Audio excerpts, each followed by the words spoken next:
ഇപ്പോ നമ്മുടെ നാട്ടിൽ ഇപ്പോ അടുത്ത ദിവസം 27-ാം തീയതി നാളെ സമസ്തക്കൊരു കൈത്താങ് എന്ന് പറയുന്ന ഫണ്ട് ശേഖരണം നടക്കാൻ വേണ്ടി പോവുകയാണ്.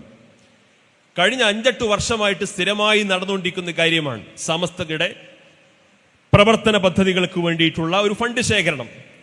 ആ ഫണ്ട് എങ്ങനെയാണ് വിനിയോഗിക്കുന്നത് എന്ന് ഇന്നലെ നിങ്ങൾ സുപ്രഭാതം പത്രത്തിൽ കണ്ടിട്ടുണ്ടാവും. എല്ലാ വർഷവും അത് കൃത്യമായിട്ട് പ്രസിദ്ധീകരിക്കാറുണ്ട്.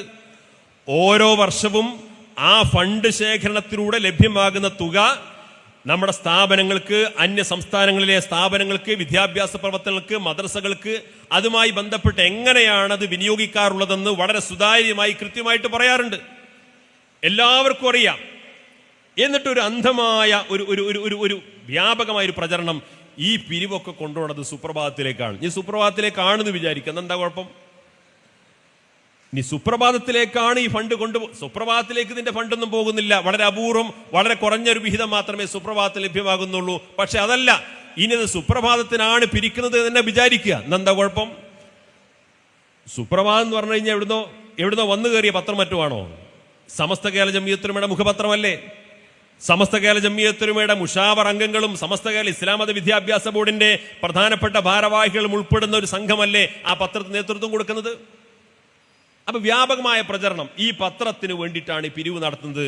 അതുകൊണ്ട് മുഅല്ലിങ്ങൾ സഹകരിക്കാൻ പാടില്ല, ഉസ്താദുമാർ സഹകരിക്കാൻ പാടില്ല. എന്നിട്ട് ഓരോരുത്തരും ഇങ്ങനെ അതിന്റെ തിട്ടൂരം പുറപ്പെടുവിച്ചു കൊടുക്കുകയാണ് പല സ്ഥലങ്ങളിലും. നിങ്ങൾ ആലോചിച്ചു, ഇതിന്റെ ആത്യന്തികമായ താല്പര്യം എന്താണ്?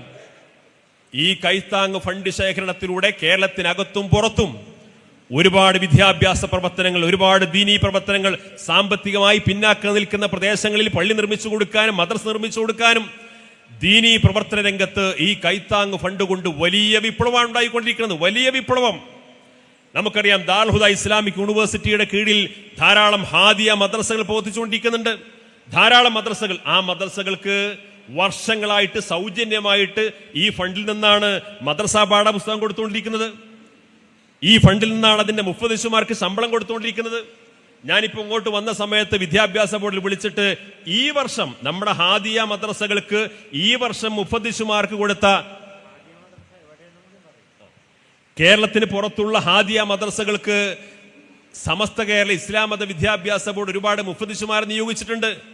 ഞാൻ ഇങ്ങോട്ട് വരുന്ന സമയത്ത് ഈ മുഫദ്ദിസുമാർക്ക് മാത്രം കൊടുത്ത ശമ്പളത്തിന്റെ കണക്ക് വിദ്യാഭ്യാസ ബോർഡ് ഓഫീസിൽ വിളിച്ചു വാങ്ങി. ഈ കഴിഞ്ഞ 10 മാസം മാത്രം ഈ കൈത്താങ് ഫണ്ടിൽ നിന്ന് വിദ്യാഭ്യാസ ബോർഡിന്റെ ദാറുൽ ഹുദയുടെ പൂർവ്വ വിദ്യാർത്ഥി സംഘടന ഹാദിയ നടത്തിക്കൊണ്ടിരിക്കുന്ന മദ്രസകളിലെ മുഫദ്ദിസുമാർക്ക് ഈ കൈത്താങ് ഫണ്ടിൽ നിന്ന് കൊടുത്ത ശമ്പളം മാത്രം 68 ലക്ഷം രൂപയാണ്. 68 ലക്ഷം രൂപയാണ്.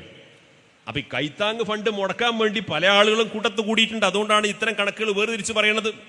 ഓരോരുത്തരും കൂടെ കൂടിയിട്ട് എന്നാ പിന്നെ നമ്മുടെ സ്കൂളിലും വേണ്ട, നമ്മുടെ മദ്രസയിലും വേണ്ട, നമ്മുടെ മഹലിലും വേണ്ട എന്ന് പറയുന്നുണ്ട്.